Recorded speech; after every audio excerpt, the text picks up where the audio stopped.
Cette émission est une présentation de la télévision communautaire du Kamouraska. Carrefour Kamouraska a été créé dans le but de vous informer sur les différents projets qui mettent en lumière les forces de notre territoire. Bienvenue à Carrefour Kamouraska.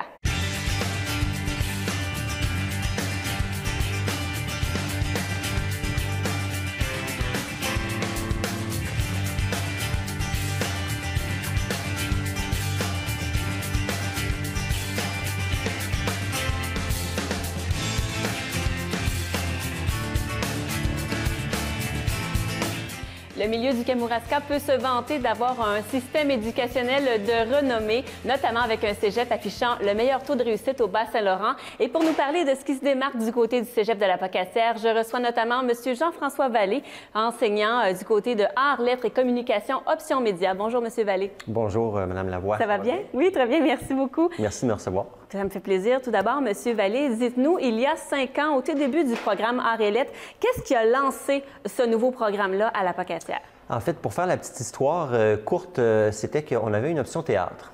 Et le programme s'appelle Arts, Lettres et Communication. C'était l'option théâtre et ça avait été populaire. Ça a été un programme qui était très renommé.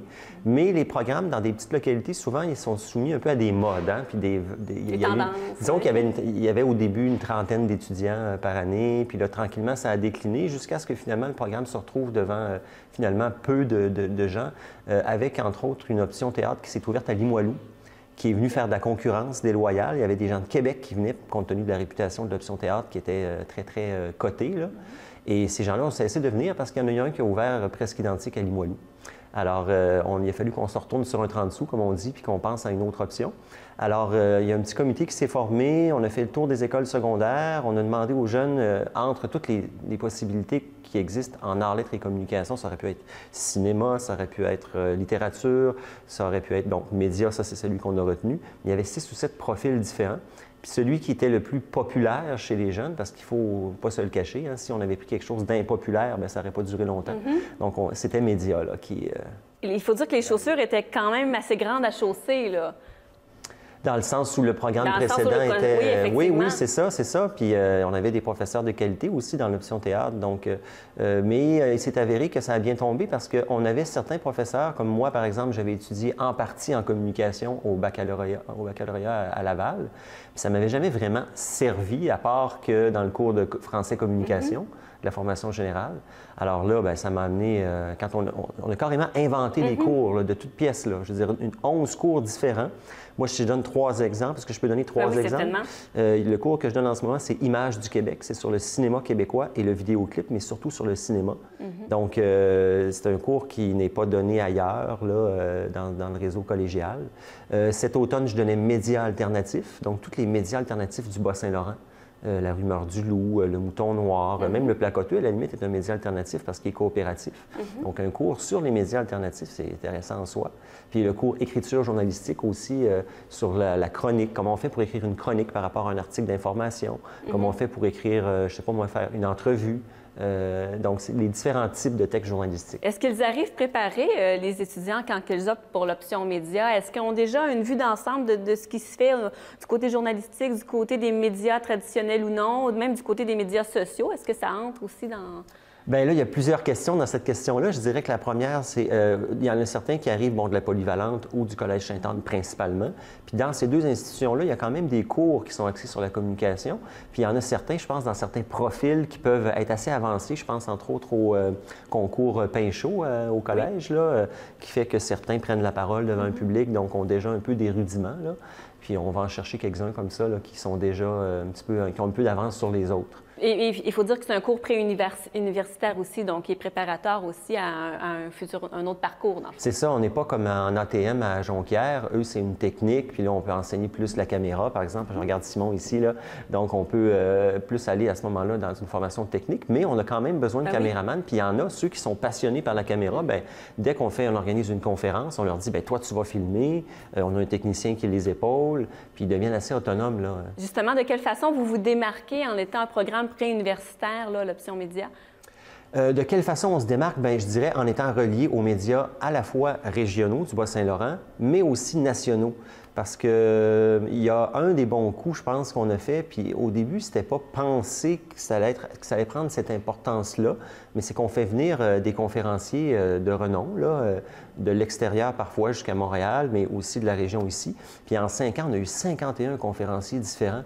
Je pourrais quasiment vous en nommer quelques-uns. Là, on a vraiment des gros noms qui sont venus, comme Jean-François Lépine, par exemple. Mais ça peut être des gros noms, mais régionaux, comme Christine Lepage de CIMT, qui est venue donner une conférence aussi. Cet hiver, on vient d'avoir Marie-Claude Ducas, qui est originaire de Saint-Pacôme et qui a écrit un livre sur le premier publicitaire québécois, Jacques Bouchard. On a eu Antoine de la Durantaye. On avait déjà eu Maxime Paradis. Puis, comment vous êtes amené à travailler à MaTV? Dans le fond, à MaTV, c'est ça, c'est qu'à un moment donné, la télé, dans le fond, MaTV a évolué et a commencé à rendre accessibles les dépôts de projets au niveau des citoyens, des citoyennes. Donc, moi, j'avais toujours, je pense que c'était le segment qui m'intéressait le plus quand j'étais aux études en communication. J'ai essayé la radio, mais... Et quelle est l'implication des jeunes dans ces projets-là? Bon, je dirais que c'est variable. Les premières années, on avait peut-être plus de misère à les allumer. Puis il faut qu'ils s'allument un peu entre eux aussi. Hein? C'est une question de... mais ils ont déjà commencé les premières années. Puis là, je dirais que d'année en année, on dirait qu'ils se motivent, puis ils se trouvent des créneaux. Comme là, bon, on trouvait une chose qu'on trouvait au cégep, c'est que la radio étudiante était moribonde, puis était en train de tomber. Puis finalement, la radio étudiante n'a pas été repartie par les étudiants de médias. Ils ont fait quelque chose de différent, puis de très 2018. Oui? Ils font de la radio, dans le fond, dans notre studio radio, mais c'est des podcasts. OK. Et là, donc, des entrevues, après ça, qu'on peut écouter en balado-diffusion avec différents intervenants de la région. C'est une belle façon de se réinventer, dans le fond, de mettre ça au goût du jour. C'est ça, c'est ça. Mais ça, c'est venu d'eux, là. Je veux dire, c'est pas... Oui, dans un cours, on leur montre à faire de la radio, mais s'ils veulent pas aller plus loin, je veux dire, on va pas les forcer. Mais ça va être ça aussi dans leur métier, là. C'est ça, c'est ça. Donc, mais ça dépend. Ils vont pas tous à la radio. Parce que nous autres, on n'a pas le choix d'avoir un profil qui est large. Hein. Ça peut être la presse écrite, ça peut être la presse électronique, ça peut être les médias sociaux, ça peut être quelqu'un qui veut juste améliorer ses capacités à l'oral et à l'écrit pour aller dans le large domaine de la communication, dans le fond. Est-ce que l'implication dans la communauté fait aussi partie des choses que les jeunes apprécient? Oui, parce que je dirais que, par exemple, la fameuse guignolée des médias, il suffit d'aller voir la page Facebook du programme, puis la photo qu'ils ont mis en évidence, c'est celle de la guignolée de cette année, parce que cette année, on a ramassé 8400. À chaque année, on pense qu'on va finir par plafonner, puis à chaque année, on dépasse de 1000. On a commencé à 5400 dans ce coin-là, puis on est rendu à 8400 après 5 ans. Donc, ils sont fous quand ils font ça, là. Et on ramasse plus que, je ne veux pas parler contre personne, mais c'est parce que c'est les jeunes qui le font, alors qu'à Montmagny, c'est plus juste les journalistes qui font 1 ou 2 heures pour la guignoler. Alors, ils n'ont pas le temps autant, mais eux, c'est toute la journée du matin au soir à 12, 15, des fois 20 élèves, donc 20 étudiants. Donc, ils ramassent beaucoup, là. Puis on bat des records là, pour une petite ville comme la Pocatière. Et il y a des partenariats qui se créent, notamment avec la Saint-Vincent-de-Paul dans ce cas-ci. Là. Oui, c'est ça. C'est pour les paniers de Noël, oui. Mais aussi avec les médias régionaux, comme vous mentionnez tout à l'heure. Oui, Choc Central. Est-ce qu'il y a d'autres bons coups aussi que vous tenez à mettre en lumière? Oui, il y en a plusieurs. Je dirais, en ce moment, dans un cours, on participe au prix collégial du cinéma québécois.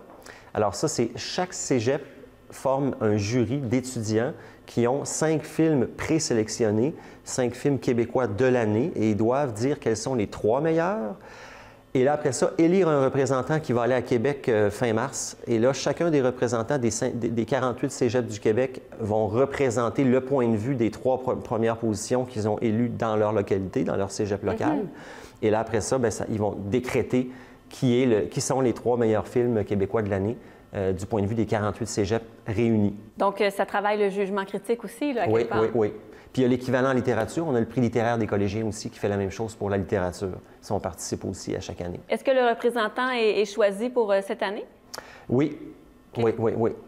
C'est Raphaël Pajot-Leblanc qui a été choisi. Donc, ça prend quelqu'un qui sait aussi parler devant le public, là.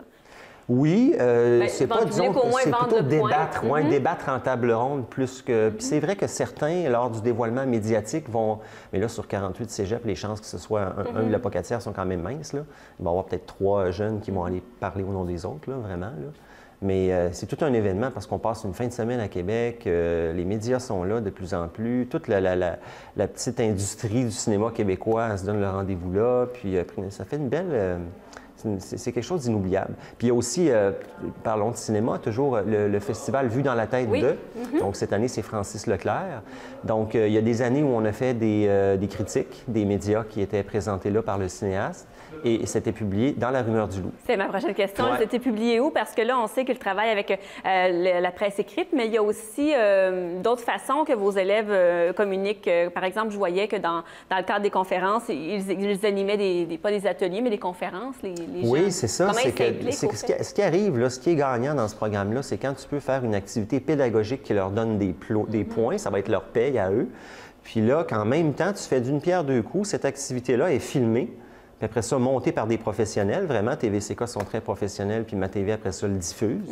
Et moi, au début, c'était un fantasme là, de faire ça. C'était pas quelque chose que je pensais possible. Là. Puis ça s'est fait, pour vrai. C'est concret. On les a fait, ces émissions-là. C'est diffusé 7 fois. L'émission est répétée 1 fois par jour pendant 7 jours, fois, mettons, 7-8 élèves qui participent. Ça commence à faire des semaines de présence. Ça. Donc, les élèves, ça les forge aussi. En même temps, ça les forme aussi. Oui. Donc, j'imagine qu'ils apprennent beaucoup. Est-ce qu'il y a un retour qui est fait avec eux aussi à ce sujet-là? Après l'émission, si on veut? Oui, bien après le retour, c'est plus en classe, après la performance. Bon, moi, j'ai une grille de correction, puis là, j'évalue leur performance. Mais il n'y a pas de retour à part le plaisir de se revoir puis de se réécouter. Puis souvent, au montage, c'est encore meilleur que la prise initiale parce qu'il y a un ajout. Hein? Simon fait un travail remarquable d'ajouter des images, finalement, d'archives ou d'autres plans aussi de caméra qui font que... Parce que quand tu es sur place, tu le vois, c'est unidirectionnel, tu sais, mais là, tu le vois de plusieurs angles. Ouais. Puis, est-ce que ça leur permet de cibler un peu mieux aux élèves où est-ce qu'ils veulent s'en aller ensuite? Oui, c'est sûr qu'après ça, il y a toutes sortes de cas de figure parce que c'est un programme qui mène, ça peut autant mener au droit, à la science politique, aux communications, à la littérature. Parce qu'il y en a qui sont pas forts devant la caméra, qui n'aiment pas ça. C'est-à-dire sont pas forts dans le sens qu'ils sont capables, mais c'est pas leur fort à eux, c'est pas leur passion. Bien, comme vous disiez tout à l'heure, c'est peut-être plus derrière la caméra. C'est ça, derrière la caméra ou à l'écrit. Il y en a qui veulent devenir écrivains aussi. Donc, il y en a qui, après avoir fait notre programme, sont allés plus spécifiquement dans un programme privé en photographie, par exemple. D'autres ont changé de programme radicalement, mais leur formation, ce qu'ils nous disent après, parce qu'il y en a après ça qui se sont retrouvés à l'ITA dans d'autres programmes, ils disent « Oui, mais dans nos programmes, dans nos nouveaux programmes, ça nous sert d'être de bons communicateurs. On a vraiment... passez-moi l'expression, on pète des scores parce qu'on est vraiment aguerri en matière de communication orale et écrite. Là. Et depuis 5 ans, est-ce que vous diriez que l'avenir semble reluisant pour le programme Arts, Lettres et Communication d'Option Média? Bien là, on a une dizaine d'étudiants de première année. On en a un petit peu moins en deuxième année, mais disons que oui, moi je pense que l'intérêt se maintient. On ne se cachera pas qu'on est dans un cégep où la clientèle diminue à cause de la natalité au Québec. Puis on va chercher beaucoup d'étudiants à l'international pour remplacer les étudiants québécois, mais les étudiants de l'international, ils vont plus venir pour des formations techniques. Fait qu'ils ne viennent pas pour une formation préuniversitaire. Mais là, on commence à regarder pour avoir des ententes avec des écoles françaises, des collèges français, pour échanger, avoir quelques étudiants qui viendraient un peu gonfler nos gens en médias. Là. Ah, c'est intéressant. Et est-ce que vous diriez que le fait d'avoir au Kamouraska une radio, une télé, un journal écrit, et quand on élargit un petit peu plus, avoir aussi d'autres médias, c'est quelque chose qui est facilitant pour l'option oui, média? c'est plus que facilitant. Je veux dire, c'est une question pas de survie parce qu'on pourrait quand même fonctionner, mais déjà, là, depuis qu'on existe, il y a BioBulle, qui était une revue consacrée à l'écologie et à l'agriculture biologique qui a fermé. C'était à l'Apocatière. Il y a aussi Le Voir d'ici, qui était excellent puis qui comblait un besoin qui est disparu. Donc, nous, à chaque fois, là, c'est une mauvaise nouvelle pour nous. Là. On espère qu'il y en a qui vont rester, là, les médias régionaux. Justement, en terminant, est-ce que vous sensibilisez vos élèves justement à l'importance des médias régionaux? On n'arrête pas. Moi, oui, on n'arrête pas. Puis moi, je suis le premier à faire le missionnaire. Je m'en vais à la librairie L'Option. Je prends mes copies par exemple, du Mouton Noir ou de l'autre journal. Ou La Rumeur du Loup est déjà distribuée au cégep, mais je m'arrange pour en laisser traîner un peu partout. Puis on en parle en classe. Puis on leur montre que la marche, dans le fond, pour accéder à ces médias-là est moins haute que pour accéder au Devoir, au Soleil, au Journal de Québec. Donc, c'est parfait comme école. Puis, c'est ça répond vraiment à un besoin. Puis, c'est des médias qui sont de qualité, là, malgré tout, là, malgré la petitesse de leurs moyens. Bien là-dessus, M. Jean-François Vallée, merci de votre temps ici aujourd'hui. Ça fait plaisir. Merci beaucoup.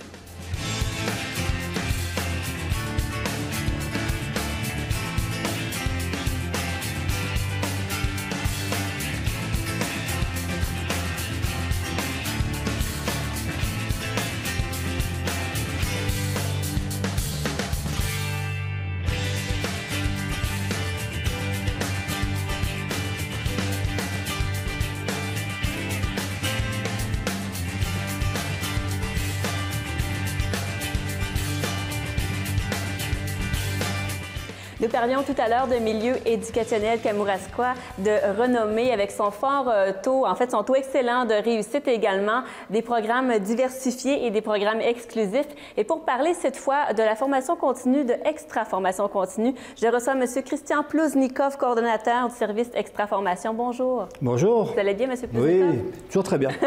M. Plouznikov, expliquez-nous qu'est-ce qui distingue l'ancienne formation continue du service extra-formation continue maintenant? Lorsque j'ai pris mes fonctions en 2009, déjà il y a un petit bout de temps là, on s'appelait service de la formation continue et du soutien en entreprise. Et déjà pour répondre au téléphone, ça prenait 10 minutes pour expliquer qu'est-ce qu'on était. Donc, on a fait venir donc une firme conseil au niveau marketing et eux nous ont recommandé de changer d'image de marque et de nous adresser à deux clientèles différentes, une clientèle qui était plus individu et une clientèle qui est plus service d'entreprise. Donc ça permet de distinguer vraiment les deux, là. Et surtout que l'individu se reconnaisse mieux dans ce qu'on va offrir pour lui et l'entreprise aussi se reconnaisse dans ce qu'on va lui offrir. Est-ce que vous diriez que justement au niveau des entreprises, vous êtes beaucoup plus appelés, beaucoup plus en demande depuis ce temps-là? Oh oui, on a vu l'exponentielle de nos demandes, ça s'est fait de façon très très significative du fait qu'on a changé de nom. Déjà, on est ressorti plus dans les médias sociaux, dans les sites internet. Et là, on s'appelle Extra Formation avec deux branches, la branche individu, formation continue, et la branche soutien entreprise. Bien, j'imagine que ça, vous parlez de façon exponentielle, ça fait la même chose du côté de votre offre de service aussi, de votre offre de formation en fait. Ben, en fait, on a fait un changement aussi bien au niveau de l'image de marque qu'au niveau de la façon d'offrir nos services. Avant, quand je suis rentré en fonction, j'avais 3 étages complets de salles de classe pleines d'étudiants adultes ou entreprises qui venaient prendre des cours du soir ou du jour. Maintenant, j'ai 0 étudiant à l'Apocatière au Cégep, mais par contre, j'en ai 500 et quelques, 530 et quelques qui sont en ligne pour suivre des formations avec nous. Mais en ligne, de façon, on appelle ça un mode hybride. Comme la voiture qui est au gaz et à l'électricité. Nous, on fait un mode hybride de classe de formation à distance. Ils ont une classe virtuelle avec l'enseignant qui donne rendez-vous à telle heure, par exemple aujourd'hui à 18h. Ils ont en plus du mode qu'on appelle nous asynchrone, une plateforme Internet. Au moment qu'un bébé au lit, elle pourra télécharger des cours, les faire de façon autonome. Et il y a quelqu'un qui est disponible, par exemple le mardi, mercredi, telle heure à telle heure. Plus on leur demande de faire des activités pratiques dans leur milieu professionnel. Ça peut être en éducation à l'enfance, ça peut être en bureautique, ça peut être en génie industriel.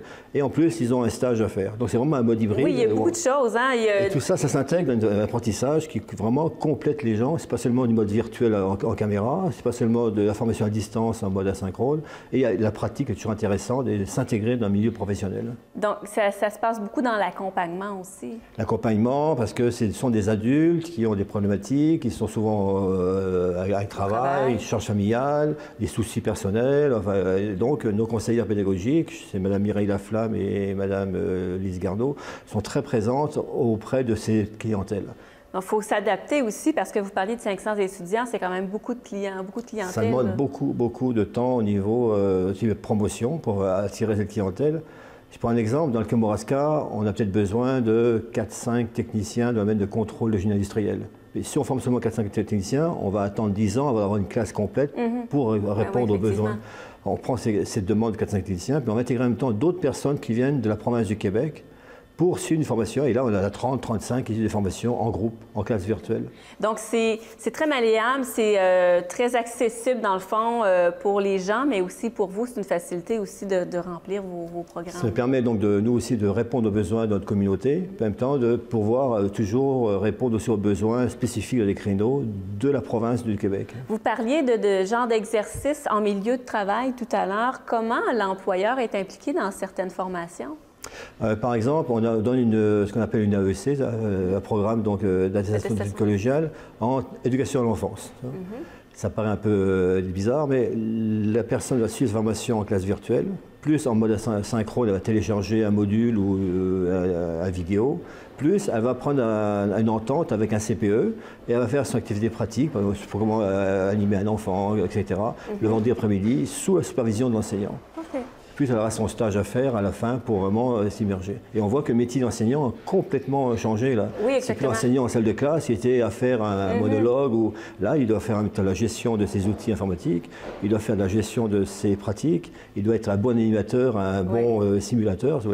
C'est un monde en changement. Quand on parle de l'AEC pour l'enfance, par exemple, là, est-ce qu'on parle un peu de stage ou est-ce qu'il y a un superviseur de stage de la même façon qu'on fait lorsqu'on est suivi? Il y a toujours ce qu'on appelle le superviseur de stage, qui est en fait quelqu'un du milieu, qui va donc faire l'activité pratique, mais toujours sous la supervision et l'accompagnement de l'enseignant à distance. Okay. Par exemple, c'est lui qui va filmer, comme on fait aujourd'hui, avec une tablette, va filmer ce que fait l'étudiant, l'étudiante dans son milieu.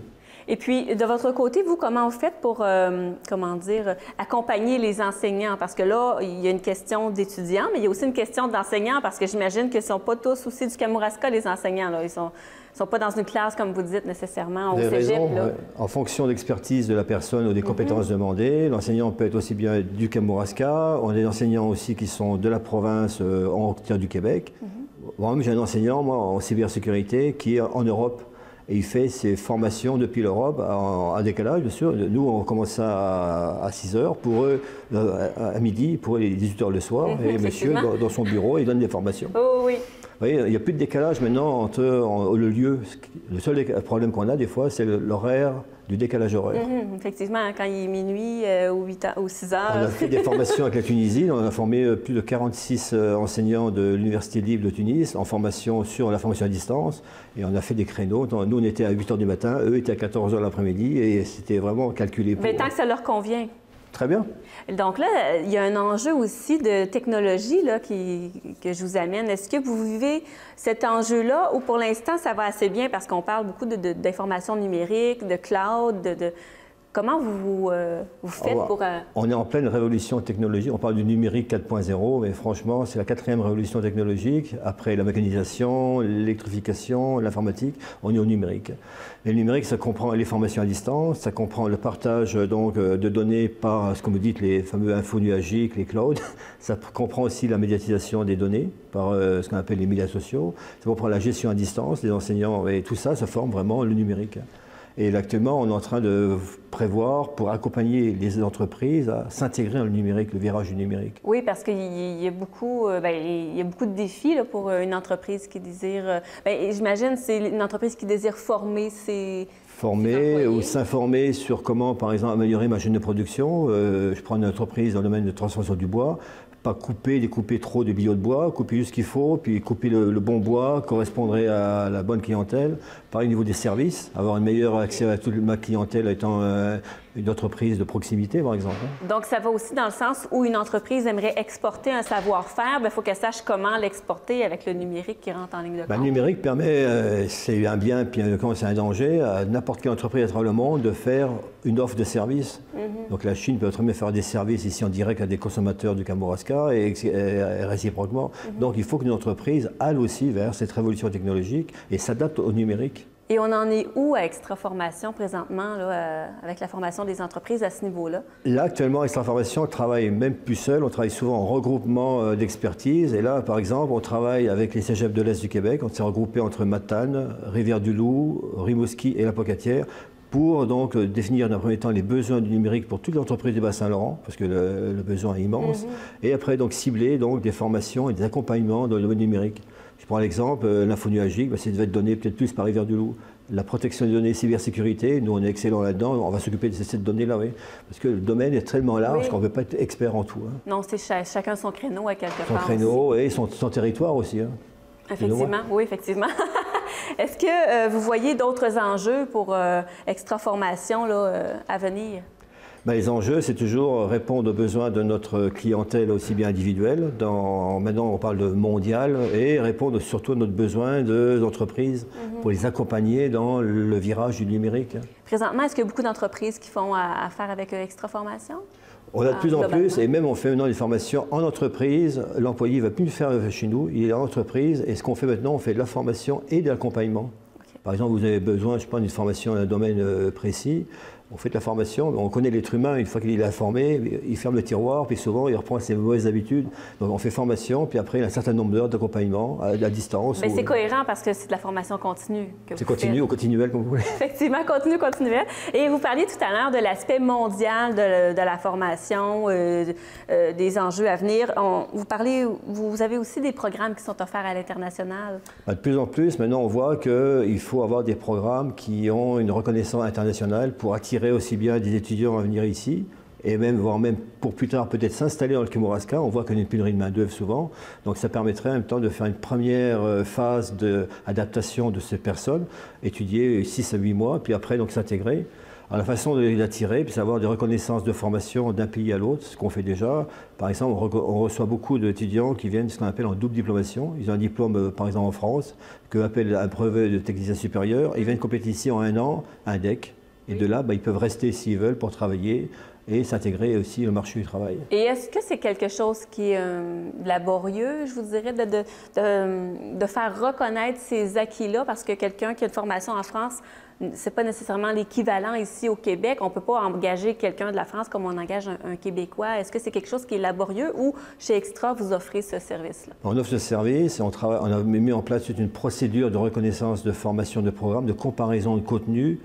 Mais c'est sûr que des fois, on rencontre des os, comme on dit. Là, il faut vraiment travailler très fort. Et il y a la reconnaissance de la formation, mais aussi l'accréditation, des fois, par des ordres, tu sais, comme par exemple les ordres des technologues. Donc, il va falloir aussi travailler avec ce côté-là aussi. Hein. Parce que pour se faire reconnaître dans un ordre quelconque, ça peut aussi... Il faut donc amener la preuve que la personne a bien la compétence et a bien l'adaptation à la fonction de travail. Donc, parce qu'on peut faire par exemple un cours de bureautique en 90 heures qui peut être équivalent à un cours de 45 heures du moment que la personne a acquis la compétence pour une fonction de travail bien déterminée. Effectivement. Bien, écoutez, M. Klousnikov, on pourrait en discuter très longuement de toute l'offre de services d'extra-formation. Pour les quelques minutes qu'on a eues aujourd'hui, je vous remercie de votre présence et on invite les gens à aller sur formationextra.com pour en savoir davantage. C'est la meilleure façon. Visitez le site Internet, fouillez, refouillez. C'est le numérique. C'est ça. Merci, M. Klousnikov. Merci, bonne soirée. De notre côté, on se retrouve la semaine prochaine.